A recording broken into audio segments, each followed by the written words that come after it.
Hey yo, what's up mga kawishi? So, eto, may nauusong tanong ngayon dito sa Japan, no? Worth it pa nga ba ang pagja-Japan? Well, ang masasabi ko lang, worth it pa rin. Nako. Kasi yung mga nagsasabi na hindi na worth it, siguro, na tikman nila yung dating palitan sa palitan ngayon. Pero sasabihin ko lang sa inyo, mas malaki pa ang nadatnan ko dati na palitan noon. Nasa 55. Ayan. Isipin nyo yun Pero ako, i-advise ko sa inyo, worth it pa. Huwag nyo i-encourage nyo sila na pumunta rito. Kasi Japan to Pangatlo sa pinakamataas na level ng bansa. At pagdating sa mayayaman na bansa, pangatlo tong bansa na to, mga kaoishi.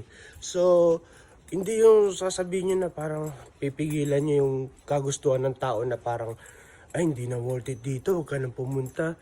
Huwag ganun, i-encourage nyo sila, no? Kasi, sayang yung opportunity na, alam mo yung gusto ng tao na opportunity na pumunta, nagsipag, nagtiyaga, ginawa lahat para gustong pumunta rito. Dahil siyempre, gusto nila na umahon sa buhay, no? So, yun lang talaga. Kahit naman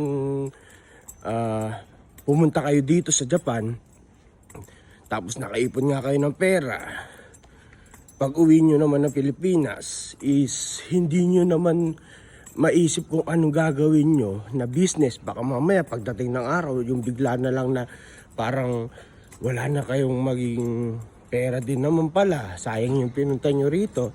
So, isipin nyo pa rin na pag pumunta ako ng Japan, pag uwi ko ng Pilipinas, pagbalik ko ng Pilipinas, is nandun pa rin yung ipon, no?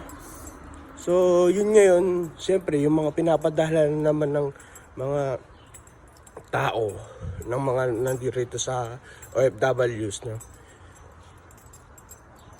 Tipirin nyo hanggat maaari yung pera. Mag-ipon din kayo kasi hindi nyo alam kung anong pwedeng mangyari balang araw na nasa Japan ka, nasa Japan yung asawa mo, kamag-anak mo, pinapadala ka sa Pilipinas. Tipirin nyo rin kahit paminsan-minsan, hindi yung magwawalwal kayo dyan. Diba?